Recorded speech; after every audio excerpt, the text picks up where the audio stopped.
Okay, it's been a while since I sat down and did a video like this. Wow, it feels great. Welcome back to my channel. If you're new here, my name is Angela and this is Crown Avenue. Shawty caked up, and lil' mama bad with no makeup. When she put it on, she still a A+. Okay, so about a year ago, I told you all that I was leaving my position as a mentor program coordinator and switching to the position of a school counselor. And with that came the task of starting graduate school. And me, I was just like, we're gonna start, I'm gonna go ahead and get it over with. So I started grad school immediately. I started grad school the summer before I started my school counseling position.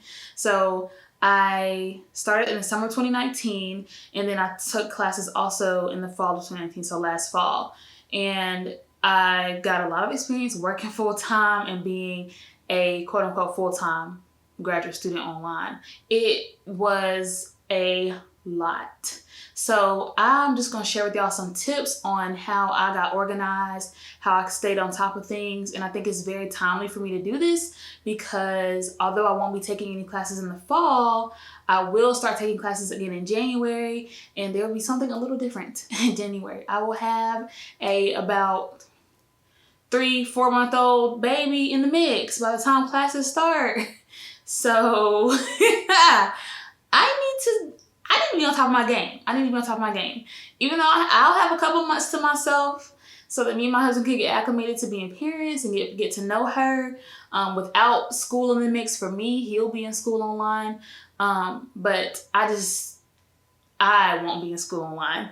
But we will, get some time in with her. And then in January, I'll have to throw school back into the mix with being a mom, a full-time school counselor, and a full-time grad student. I'm in a Master's of Education and School Counseling program, fully online, and I'm going to start 2 classes, 6 hours worth of classes on Monday, and the classes are 8 weeks long. Assignments are due on Sunday at midnight every single week. And it could be a big assignment, a little assignment, it doesn't matter. Things can easily get away from you because I don't have a set time that I need to log in. So I can log in whenever I want to or whenever I feel like it. And if I don't want to log in that day, I don't have to. And it can be very easy to let time get away from you, let things slip away, put other things before school. And the next thing you know, you skipping church because you need to write a paper and it's Sunday and it's due on Sunday. So I'm trying to avoid all of that and get ahead of it. And so I found a system that works for me. I think it's gonna work even better right now since we are on summer break. So I'm going to show you and maybe it'll help you too. Right now I'm taking 2 classes in grad school in my Master's of School Counseling program. And so I have the syllabus for 1 class here, and I've written the Sunday due dates on each week for the entire 8 weeks. They're 8-week courses. And then I also put some notes here about our discussion posts because the discussion post is actually due on Thursdays and then the reply is due on Sundays. And I just put how long it needed to be each post, so 500 words with 1 source and then a reply of at least 250 words.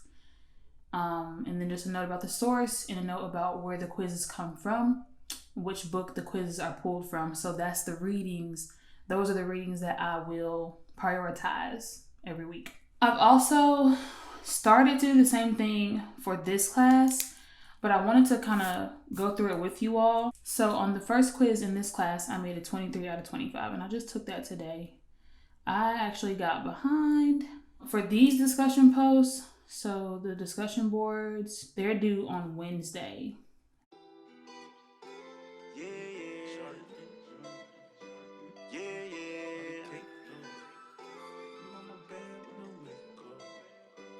TK.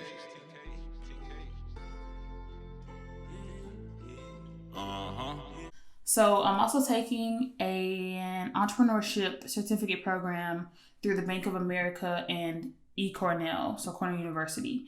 And it's all online. It's 12 weeks. We have 6 classes. They're 2 weeks long each, and all the assignments are due at the end of the 2 weeks. So they have a little guideline syllabus for you for each class. So I printed this out. I've already completed one assignment, and it just tells you the days that certain things are due. So that's 2 weeks. I've done one. I have been going through the modules and everything. I try to do 30 minutes to an hour a day on it.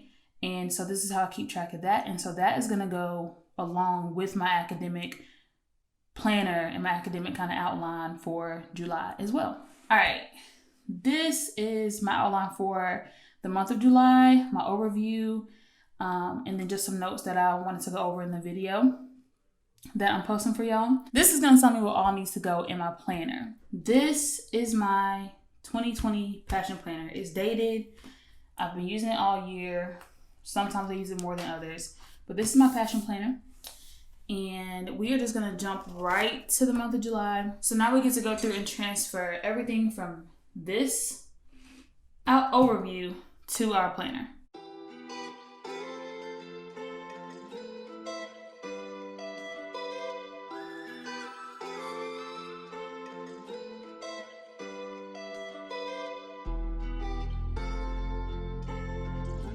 I kind of spread everything out so I don't overload myself. And then in between here, I'll be reading. I'll start projects in between here. I have podcasts that I host that I'll be recording, filming for YouTube, all that kind of stuff. So it gives me time to put other things in the boxes as well, and in the boxes on those days as well, and even on the same days. So right now this just looks like a bunch of gibberish to me. It all looks the same. So I do have a color coding system. Green is for eCornell. Orange is for my doctor's appointments. And yellow is for my grad school.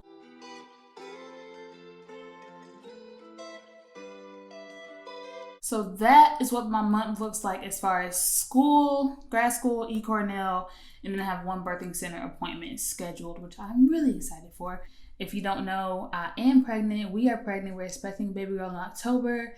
And if you listened to the last episode of the Crown Avenue podcast, then you know that I recently was approved to transfer to a birthing center. So my first appointment with them will be on the 17th. It was scheduled for the 10th, but it was a scheduling mix up and we had to move it. So I have to wait another week. So yeah, kind of sad, but I'm still excited to be going.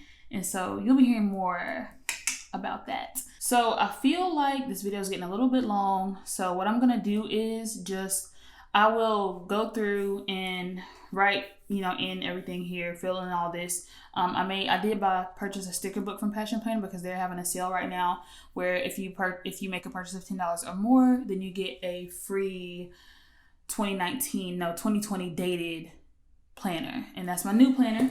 I actually got the mini because I did want to try another size. I wanted the medium, but they didn't have them anymore. So I got the mini, and this will probably be my business planner. So even though my business and my brand planner are separate, I still want to be able to see it in here. So I want to record a podcast episode.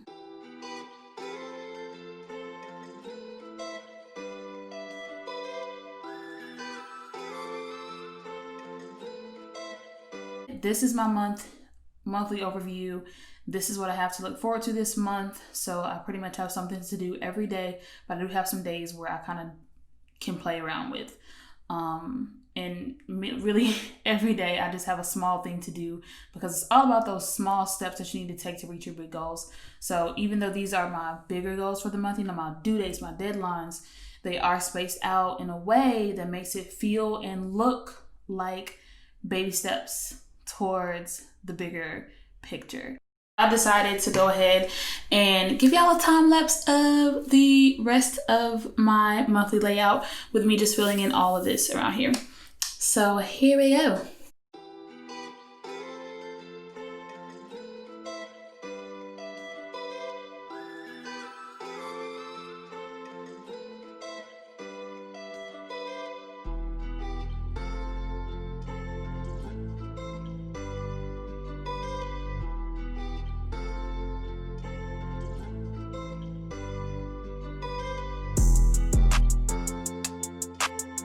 So yeah, this is it. Thank you so much for watching. I hope that this helped you. If you have a passion planner and you use your monthly overview in another way, let me know in the comments below. I would love to hear about it. I totally forgot to ask you all to subscribe to the channel if you found this video helpful. Like this video if you found it helpful. As always, thank you for watching. Thank you for visiting Crown Avenue, and I will see you next time. Shawty caked up, and lil' mama bad with no makeup. When she put it on, she still a A+.